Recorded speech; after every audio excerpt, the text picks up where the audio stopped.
Attention, please. And now, it's Cutter's Rockcast. Hi. What's up? I guess let's do this for real, and we'll just use this. Sounds good to me. All right. Ben from Blackstone Cherry joining me, dude. It's good to see you. You too, man. I like the blue background of your house. That's nice. Thank you very much. Our house, people have come to our home before and been like, it looks like a nursery in here because every room is a different color. You know what I mean? Yeah. So it looks like a playhouse, but you know, it's an acquired taste. You can't get Ben to grow up. That's right. I was laughing. I was watching the not that long ago, really. You guys put out a little mini vid about the making of The Human Condition, and you were sitting on this porch. I'm assuming it's your place, but it looked like a Florida retirement community because. Yeah, that's my back. That's our back patio. We love the tropical vibes around here. So you know. There you go. Yeah. Why not make it work? Tell me about The Human Condition, man. It was cool watching that little vignette. It was neat to see how you guys did it by yourselves in a cabin. And I know, obviously it's John's studio, but what the mindset of that. I mean, how was that? That's got to be very different than doing the whole, professional studio somewhere, right? Yeah, I mean, we've been fortunate enough to do, our first album was done in a local studio here in town. And then our second album, we went to Nashville and went to a beautiful studio called Blackbird. Oh, yeah, I went to the place. And then third album we did out in California. Third and fourth albums we did out in California. And the fifth one, we came back and did it with the same dude that we did our first one with.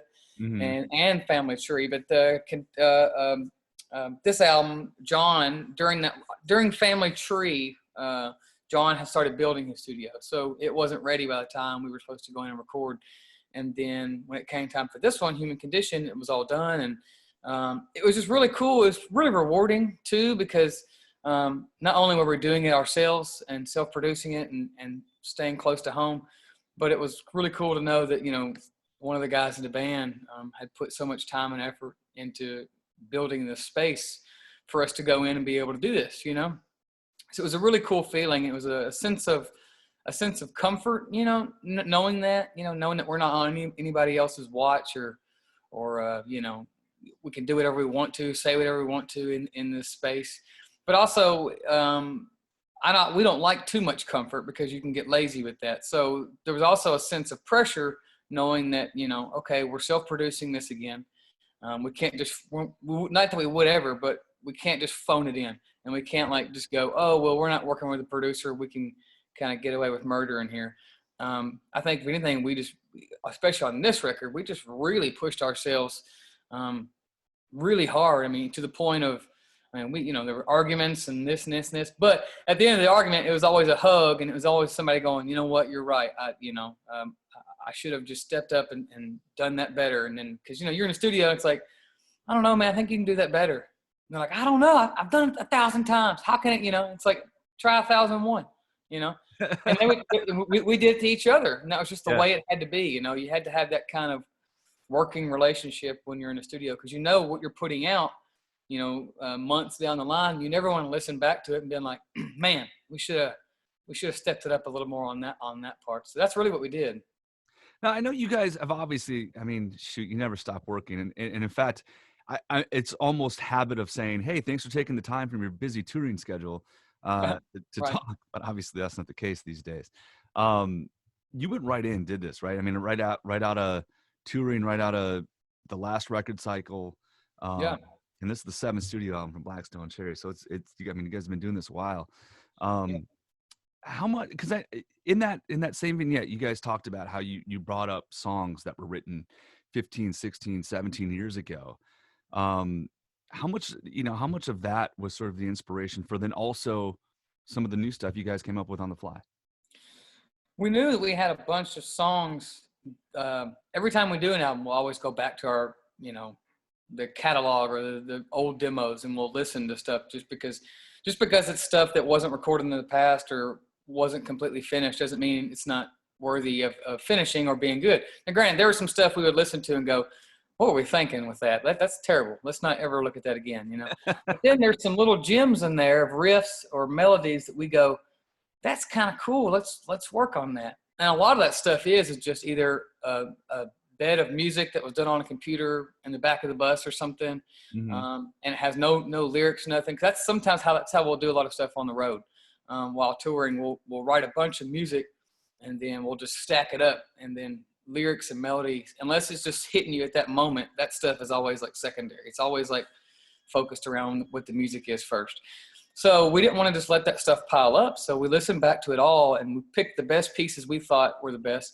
And we just wrote new stuff around it, or we would alter some stuff and change some stuff, and then you had songs like Again, which is the first single that was written literally in the studio. We didn't even have that song before we went in. So, it was really cool to see how we could have songs that were, as old as the band, and then we had songs that were written right on the spot, and it's cool that the album could come together like that. It wasn't totally brand new. It wasn't totally, old school. Well, it's a heavy record too. I think that was the other thing that I took away from listening to Human Condition. I've obviously been a fan of you guys, and we've been around doing this together for a long time, but this is a real, you had the blues thing. You had the EPs, you did that, obviously Family Tree and so on. But there's a heaviness to this record that I don't know that I've heard you guys really pull off in a while. Yeah. Thank you. That was, if anything, that was the only thing that was intentional with making an album. We never really sit down and think, what kind of album is this going to be? But we did sit down because we want it to happen naturally. Again, with the song that we wrote in the studio, if we had said, well, we're going to make an album that's, more this kind of focus, more bluesy, then we would have never looked at a song like Again, because we weren't writing riffs like that at that time, Right. The only thing we sat down and really agreed on was we wanted this album to be sonically, heavy, and we wanted the tones to be heavy, because that's what we started out doing, and that's what we do live, and that's what people love about it. And we didn't want to sacrifice all the other stuff that we had done since then. There's still blues elements in there, and obviously there's always going to be the Southern element in there. You can't wash that off of us. It's just who we are, But, we just said, we want the drums, the guitars, the bass. We want it to be everything in your face, And the guy that engineered the record and mixed it, his name's Jordan Westfall. He actually tours with us as our monitor engineer, and he's super smart in the studio. So we were talking, and he is the guy that's really into like a lot of modern music and knows a lot of, ways of recording to get those big subsonic sounds that we were going after, So it was really great. We were telling him this stuff, and he was like, yes, this is right up my alley. I love doing stuff like this. So yeah, it was awesome, man. We were happy to kind of get back into that, making a big, loud, heavy record again. It's interesting too, because the timing of it, right? Like you guys did this record and you had it finished right before the pandemic, or right at the beginning of the pandemic, right? We started recording during, I remember being in the studio and watching. We stopped, and because that's when everything was on the news. It's on the news now, but like that was new news. You know what I mean? Right. It was like, oh God, what's happening? And we were watching the like the presidential speeches, and all these different governors start coming out and saying, yeah, we're everything's shutting down, and we're like, oh my God, what's happening? And we had tours coming up like the month after. We're supposed to anyway. The management was calling saying, hey, this tour's gone, but this tour might still happen, so we'll see. And then it was like the next day, okay, that tour's gone. It's like, oh God. So I think subconsciously we were still making a record at that time. So we just kind of said, look, we don't know what the rest of this year is going to be like. But we do know we're going to have something to show for it. We're going to put this album out. So we just, I think maybe subconsciously we poured even more emotion and I don't want to say effort, because we're always putting in our best effort, but a kind of a nervous effort going, well, we might not be able to play a show again this year. So this album is really going to be the only thing that we have to stand on, Yeah. So we just put it all in there, man. Well, and everybody's had to do it. And I had a conversation with somebody earlier who's promoting a fairly new artist, and how they've been able to have some success, even though you can't get out on the road. And it's the creativity. I've talked about this before in these podcasts and these conversations, but the creativity that I think everybody's been able to show, and how to just still at least get out there a little bit. Whether it's these types of things and conversations. I know you guys were doing some right with other bands for a while. Right. I'm like, damn it, Blackstone Sherry's trying to take my job. Dude, And they're fun, man. They're fun to watch. we were just trying to find really ways to keep us mentally sane, Yeah. and to keep us busy and active as a band. You know, we didn't want to just, you know, we're like-minded believers, out of sight, out of mind. And even though everybody was kind of out of sight in a way, you know, we were like, look, let's do something where we just talk to other bands. At least it gives us something to look forward to. It gives our fans something to be, you know, everybody's stuck at home. I said, it'll give, you know, it'll provide some happiness, I think, you know. And then we did that live songwriting thing with Monster Truck, which was awesome. That was cool. And I love those guys, man. Those guys. Yeah, they're great. They're awesome. And all those things was just conversations of going, how can we keep ourselves creatively stimulated in an environment where we can't go out and play live music, which is what we're used to. We're used to that feeling that makes us feel normal. Now we're like being domesticated and being at home. And it's like, we're not used to this, you know? So I'm really glad we did all that stuff and we didn't just sit on our hands the whole time, because I would have gone insane. I can't stand that. Oh, absolutely. I mean, yeah, you and I are the same. I actually just recently, because everything's open here, we started doing some, you know, where people sit at tables, acoustic gigs. Just a buddy of mine and I, and it, you know what? I never in my life would have thought I would be with an acoustic guitar playing Steve Miller Band covers, but it's awesome. And it's not like, you know, it's not a real band. You're not on a stage with lights and professional sound. It's just a box thing. And, you know, you go and do it, but at least it's something. And I, you know, to your point with what you guys are doing, at least it's something. And I know you did the live stream concert. What else? Like, what is there anything coming? Like, now that we're into 2021, or are we just kind of waiting and see?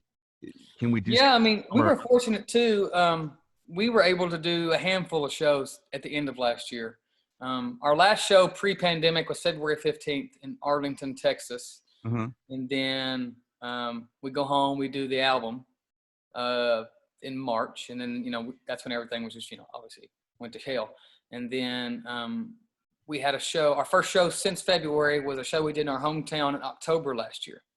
Okay. And it was kind of to celebrate the album release. And there's a local events organization in town that was able to figure out a way to do an outdoor show to meet, you know, guidelines and make it safe. So that was like, I mean, extreme breath of fresh air, you know, to be able to go play songs in front of people again, you know. Right. And then we got to do a couple more shows like that, one in November, and then a handful with Steve, you said Steve Miller, Steel Panther in Florida. Okay. So we got to play like 5 or 6 shows total last year. And normally we would do that like in a week. Right. You know, but at least that made us feel good, and it gave us something to look forward to know those were coming. And now we're just kind of hanging out. Like, we have some shows that are supposed to happen in April, I believe. Okay. And we're talking about maybe putting together another live stream event, because those are fun. And this year marks the 20th anniversary of the band being together. Oh, holy crap. It does. Yeah. Think of that. So we're trying to figure out, you know, how can we celebrate this? And we still want to celebrate it in some way, shape, or form. We can't just not do that, you know? Right. Yeah, we're trying to come up with ideas like that, and just always just pushing forward and doing stuff like this from home. But, you know, it's just like we're always itching to see what's going to happen on the touring front. And yeah, right now it looks like maybe end of April, there's a couple possibilities popping up. And I'm hoping that by the summertime too, there'll be even more possibilities coming up, you know, mostly probably outdoor to begin with, but I don't care where it's at. I mean, let's go. Well, I mean, in summer, you know, I mean, the outdoor festivals, God, I miss that, you know. I know. For as much of a pain in the ass as they are, and it sucks because the one we had here is now gone. They're bankrupt, and there's just no way of bringing it back. Yeah. And I know a couple others around the country that's happened to as well. But right. But I miss it. I miss it so much. And I hope, I think, you know, I guess, you know, regular touring is probably going to be hard, and I get that. But if some of these festivals can go off, man, it will go a long way to make people feel happy again. Oh gosh, we need an injection of happiness in this country. Yeah, I mean, even like playing that first show we did back in our hometown, to see so many happy faces. Yeah. Like, and the reaction we got after that, people going like, "Thank you guys! Like, it was so good to get out of our house." And even though we still had to do like guidelines at this concert, people were like, it still felt like, you know, this was normal again, you know, like we're back to feeling that we all miss, and whether you miss it or not, you just do, you Yeah, know. absolutely.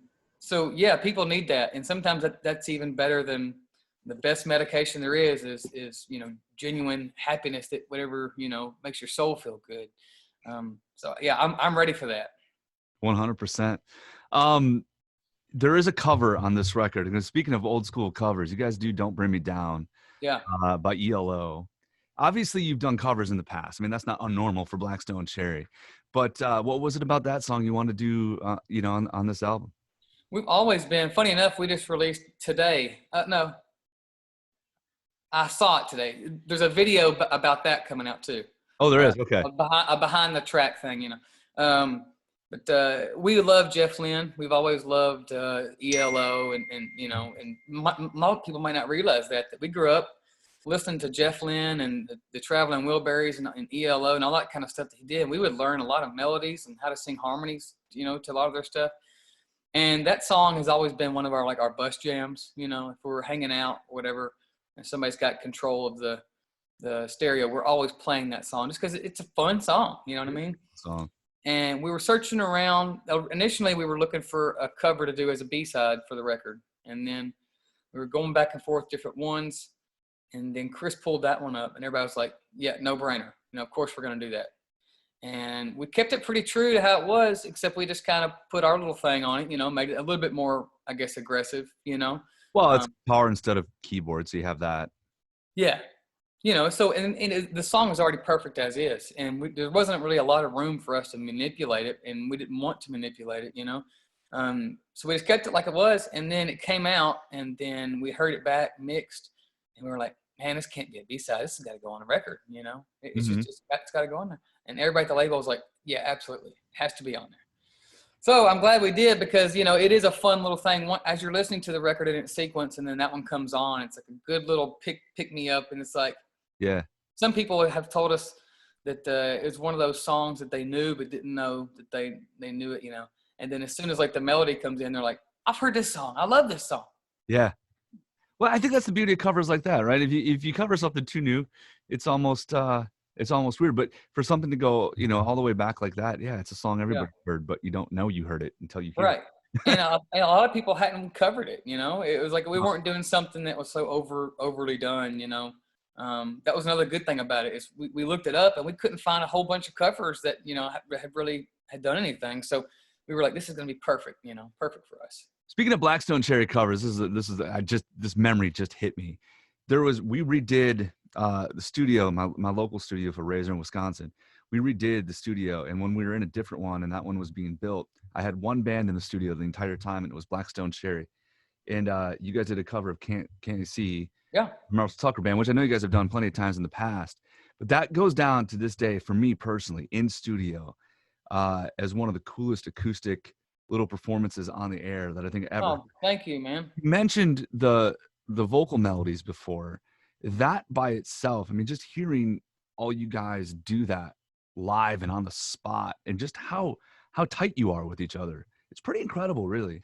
Thank you. That was from really years of just sitting around. Like, even when we first started the band, of course, yeah, we played electric, instruments and all that stuff. But then John Fred's dad, from the Kentucky Headhunters, when he started coming in and listening to us, he was like, okay, I'm glad you all can play, and this is great, he said, but also an important thing is singing, and not just finding one guy in the band that can sing, but, obviously you want the lead singer, he said, but all of you all need to learn how to sing together.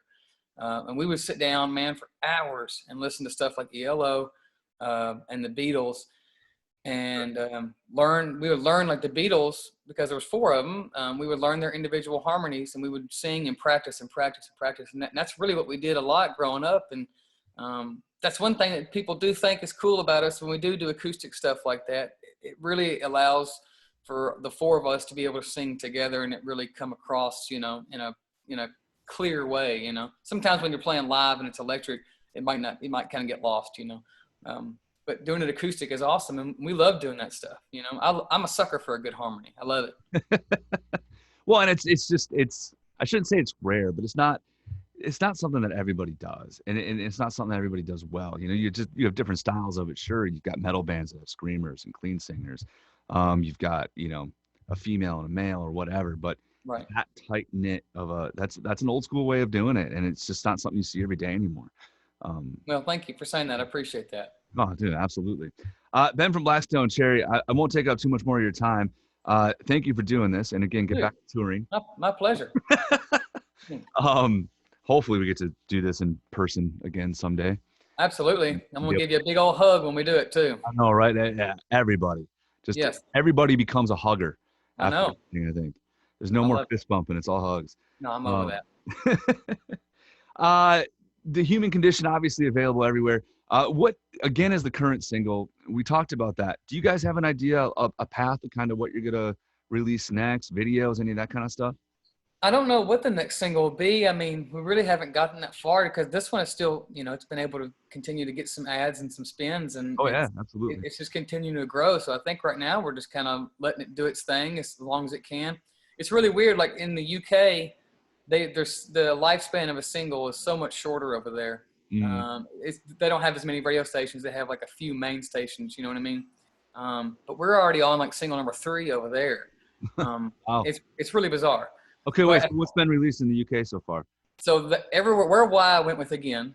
Right. Then they released Ringing in My Head, which is the first song on the album. It's a good song. And then In Love with the Pain was just released last week, I think. Which is kind of like we did do a video for that. Video for that song. Yeah. There's a video for that song. So I don't know what'll be next year. It's just kind of, I guess we'll wait and see, you know. Well, there you go. Go listen to The Human Condition and figure it out. Yeah. Why not? Make some suggestions. We love that. People are more than welcome to do that, you know. So, and that's what we like to hear is feedback like that, saying, "Oh, this," because you know that helps a lot too. When it comes time to discuss it, when you know you had like 80% of your fan base is, you know, talking about 1 or 2 songs a lot, you kind of have to kind of go with what the experts say, and the fans of the experts here. You know, it's like, hey, everybody's reacting to this, so let's not be dumb here. Let's go with what people are reacting with, you know? Shut up, 75-year-old record exec. We're doing this. Yeah, exactly. Well, at least you guys are on a pretty good label that allows, you know, artists to do it. They've given us artistic freedom, and that was one of the things when we signed with them. And it'll be that way if we, you know, with any label that we ever work with, we just request creative freedom. That's all. That's what we want. You know, let us go in the studio, and we'll give you the record. And you good. You should. You guys are real musicians. We try. That freedom. Ben, thank you so much. Seriously. No, it's my pleasure, man. It's good to see you again, even over Zoom. It's good to see you and talk music, and hopefully we can get back up there to Wisconsin and see you guys and play an awesome show. Well, you know, the Midwest loves you. Well, we love the Midwest. It just makes sense, you know. Cutter's Rockcast. Don't forget to tune in. Exactly.